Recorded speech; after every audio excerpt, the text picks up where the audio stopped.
What's good, my people? Welcome into Buckets, Action Network's daily NBA betting podcast. We're in the workshop Tuesday, NBA slate. Jay Money, Sean Little with you, the regular boys, on the Monday night record into the Tuesday NBA slate. If you can hear my voice, it's the voice of a winner.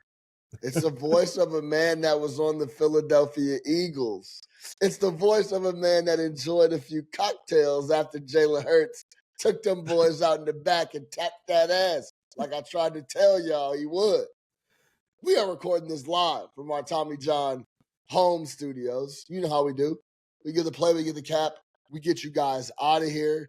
Me and Jay gonna go back to watch Luka Doncic on the debut out in LA. They taking care of business as well. Jay Money is money.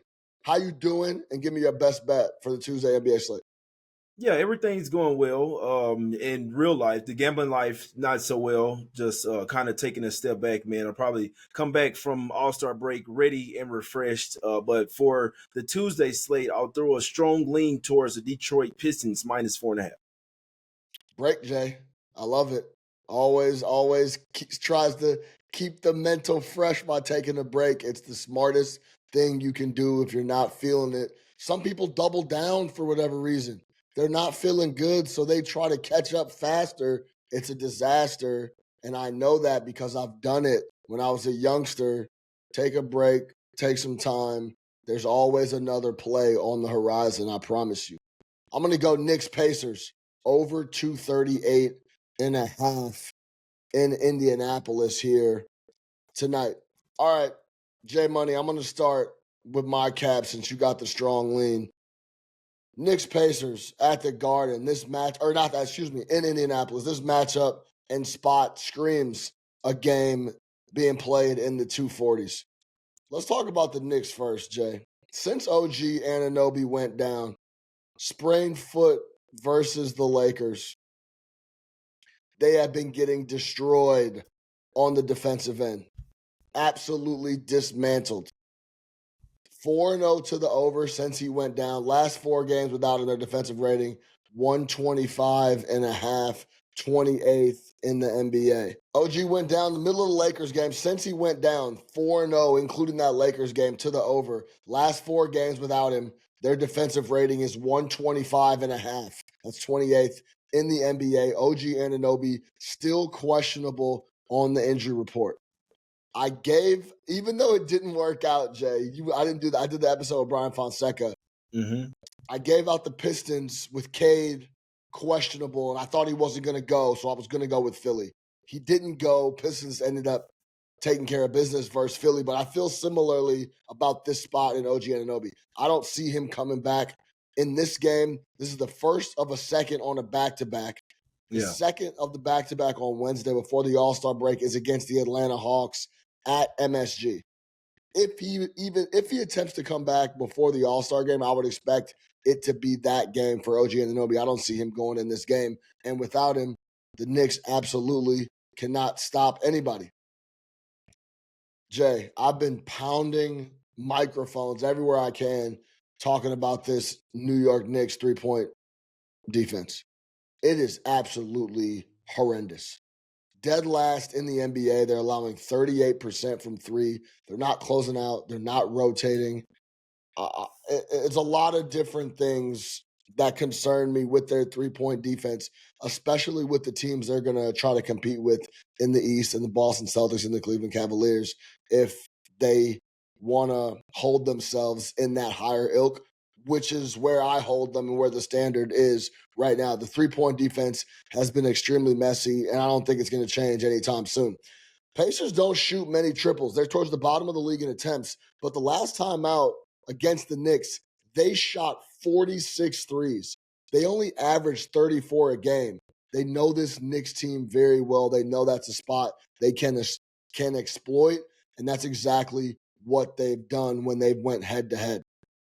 Now, if we flip over and start talking about Jalen Brunson and Cat, this is a really good matchup for both of those guys as well. Brunson has killed the Pacers last 2 seasons, including the playoffs, 40-plus 3 times. He had 33 on 11 for 17 last time they were in Indy. And then when we talk about Cat, last 3 games versus the Pacers, he's averaging 33 points, Turner, Siakam, and their quote-unquote bigs have nothing for him. Also, Cat coming off a really, really, really, really, really bad game versus the Celtics. He was an absolute no-show. Him and Bridges weren't involved in the game at all. Jalen Brunson tried to carry those boys to the finish line, couldn't do it himself. Pritchard was going crazy. J Money, Luke Cornett looked like Hakeem Olajuwon in the first quarter versus the Knicks. He had a block on Bridges in the first quarter. He had 3 total blocks in the first 12 minutes. It was just a tough game. So I expect Cat and Bridges to bounce back. Offensively, this is a really good matchup for the Knicks. And defensively, without Cat, they just haven't been able to slow anybody. Knicks coming off 2 full days of rest, which I love for them offensively, and with Cat and those guys coming off the bad game, as I mentioned. And when we talk about Halliburton, he had 34 and 14 versus the Knicks last time they were out. So that was with OG Anunoby on the floor as well. So I expect points, and more points in this matchup. 240, maybe even could scratch the 250s in this game. Knicks look to bounce back. We know the Pacers have been playing better basketball, 7-3 straight up over their last 10. But without OG on the floor, the Knicks are going to give up bundles of points. Wait for the official announcement, but my gut, just like it was on Cade Cunningham the other night, is that he's not going to go. And this is just a offense-first, high-paced matchup for a slower team in the Knicks. So I'm going to go over 238.5. Last point here. It opened 235.5 and has been doing nothing but catch steam to the over. As I was prepping for this show, I had it locked in at 236.5. It's now up to 238.5. I would play it to 239.5. I think the game is played in the 240s. J Money, talk to me. Yeah, I think this is a Knicks spot, man. You look at it, this is the third best team in the NBA, 14-3 straight up, coming off a loss. They just don't match up well versus Celtics. Simply put, they better hope that they're not on the side of the bracket of the Boston Celtics. If they're not, I do think that they could get to the Eastern Conference Finals, and they're going to have to hope someone else knocks Boston off. If they face the Celtics in the series, they will be a gentleman's sweep at the best. Like, sometimes a team just has your number. You don't match up well. The Celtics will do whatever they want. It's just a horrible matchup for them. It's almost like they see that green and just forget how to play basketball, man. I think they had like 9 points in the first 8 or 9 minutes of the game, so they couldn't buy a shot. They were getting good shots. For whatever reason, the that Celtic green, that's not for the Knicks over there. But this is a revenge spot. They're 1-1 versus the Pacers this season. And you know what? The first game, what happened? They came off that shellacking Smack City spot versus the Celtics.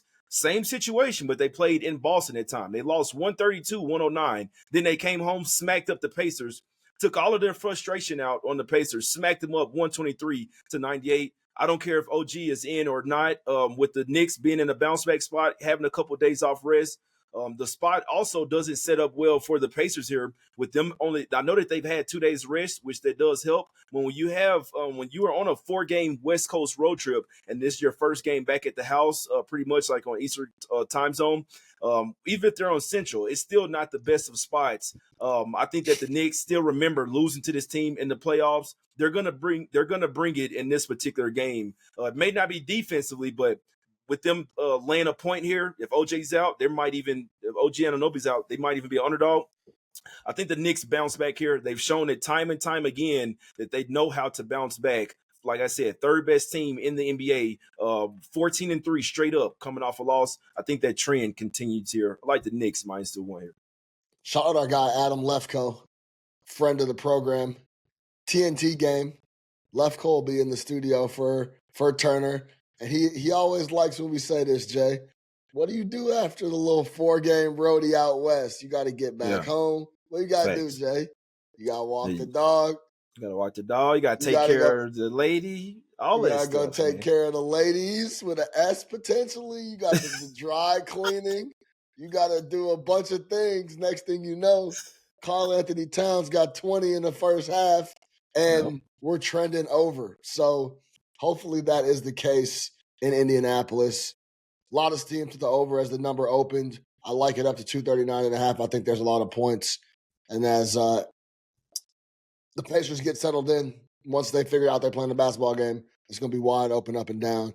And I expect a lot of points. I just really like the matchup for a lot of buckets being scored. They know each other very well, the familiarity, and the Knicks coming off 2 full days. The Pacers coming off 2 full days of rest. No rest advantage for either team, but both are rested. And defensively, the Knicks has had no answer. Flat out no answer without OG and Anunoby on the floor. So I like points in that matchup. All right, Jay. Let's talk about the Pistons. You have a strong lean to that side of the game, taking a little break. But talk to me about this spot against you can call them the new look Bulls. Yeah, and this is a spot that I like. I'm just being transparent with the people that I won't be betting this. So this is my play. This is my best bet for the Tuesday slate. I'm just telling you guys the truth. I will not have money on this, guys. But I like the Pistons in this particular spot, man. They're 1-1 already versus the Bulls this season. They did lose their first matchup in Detroit. Then the second game of not too long ago, this was about a week ago, February 2nd, they smacked the Bulls up. Like they did whatever they wanted to versus the Chicago Bulls. These two teams are headed in different directions, in my opinion, man. Vucevic is still on the Bulls for some type of way. I don't understand. They've been trying to shop him for 2 seasons now, man, but he's still on the team. The Bulls aren't a bad squad. I just don't think their main focus is on winning right now. They're coming off 2 straight losses here. Like I said, I really just think that the Pistons are the better team. They're going for every win. This team is playing lights out defense. You got Beasley coming off the bench, sniping threes. Cade Cunningham during the pick and roll, that lob is absolutely unstoppable, man. I really like the addition of Schroeder as well. That was my main knock on the Pistons. Other than Cade, they didn't really have any ball handlers, any guys that can create offense. What a trade there to go and get Schroeder, a guy that obviously wasn't fitting well in Golden State, but now I think he's going to fit well with the Pistons. Give them a second ball handler. Obviously, they're going to have Ivy out for the rest of the season. So, like I say, really like what I'm seeing from the Pistons. Defensively, Bickerstaff has these guys hooping, man. I always tell people, offense is going to come. You win games with defense, and the Pistons are doing it, and they're taking pride on that side of the floor. And like I say, with Schroeder, that only helps things. These two teams are literally headed in the wrong direction. Pistons trying to make the playoffs. The Bulls might be trying to get Cooper Flag over there, man. So, like the Pistons, minus the 4.5 here. Pistons last 15 games, 11th in defensive rating, as Jay pointed out. They're going to be able to get more stops flat out than sure. The Chicago Bulls. And before the Chicago Bulls are even interested in getting a stop. So that's the main focus here. The game being in Chicago, I don't think changes much of that at all. They're just going to try to get out and run and outscore you. And their main focus over there in Chicago should be getting Buzelis 35-plus minutes a game and letting him develop. The winning is secondary. Also, Detroit Pistons as a favorite, 11-5 straight up. This is almost 2 full possessions. It's -5 in some spots here on the board. So, yeah, I like this spot for the Pistons. It's a winning culture over there right now, which is fun. I love what I'm seeing. Yeah. I love what I'm seeing, bro. The culture I bet is the winning. Pistons to make the play-in tournament, and that might not even win because they might get a better they might get a 6. They get if they get the 6th seed, they like out over exceeded expectations, bro. So I'm hoping they can slide into that 7th. You know what I'm saying? But I wanted to talk about the Sixers, man. I can't believe they're laying 8 points tomorrow, Sean. That team is horrible. Like, that's a team I would probably bet them to miss the playoffs. Like, the Sixers are bad. Like, they probably won't even – they may not even make the play-in tournament. That's how bad they are, man. They just lost to the Pistons, got smacked, man. You can't be losing to the Pistons without Cade Cunningham. They didn't come ready to play. I think that's a sign of bad coaching. And I also think even that on Embiid and Maxey, like they weren't ready. And coaches only do so much. Players still have to come in. There's really some problems going on in Philly. There's no way I'd lay 8 points with them I wouldn't even lay 8 with them versus the Wizards right now. That's how bad the Sixers are right now. Yeah, for me to give out Philly in a spot to give out the number before Cade gets announced out, and not even come close to sniffing a You was on it W. too? I gave out on buckets the Sixers, and I was taking a little gamble and trying to get out ahead of the number, and I was confident that Cade wasn't going to play. So I'm Yeah. like, hey, I'm going to get ahead of this because when it's announced, the number's going to shift. It was Philly's second game back for Paul George. Embiid didn't play the back-to-back the couple nights before. He was going to be all nice and rested. They got smashed. From They were start to scoring finish. without Cade. I believe the Pistons were averaging like 103 points a game without Cade on the floor. They like no business getting smoked out like that. That's exactly what happened. So yeah, I agree with you. It's tough to lay that big a number. Shout out our guy Tyrese, man. Hey, free Tyrese, man.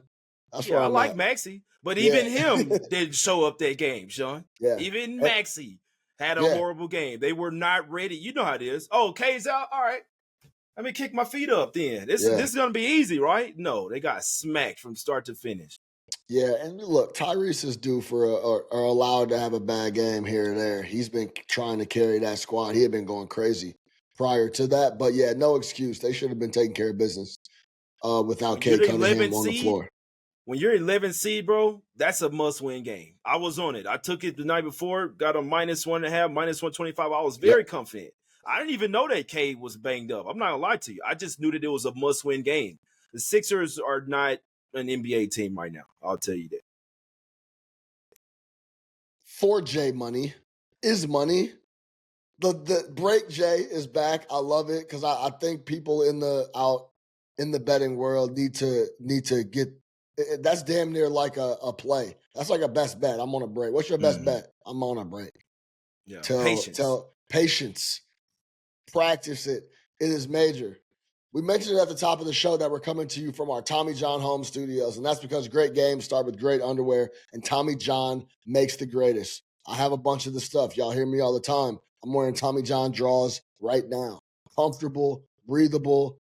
Got some for the homies over the holidays. The sleeping stuff is really good. The pajamas, everything, man. Go check out Tommy John. I vouch for it. Remember, when you're truly comfortable, you do everything better, and that includes betting.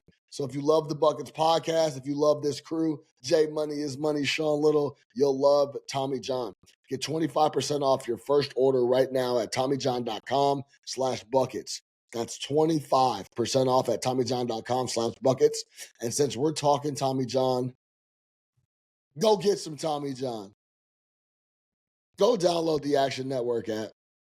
Football's over. We talking hoops all day long moving forward. Baseball's around the corner. Tons of stuff always percolating on the Action Network app. Go subscribe to the Action Network YouTube page to see the video version of this podcast. Go subscribe to NBA Talk with Jay.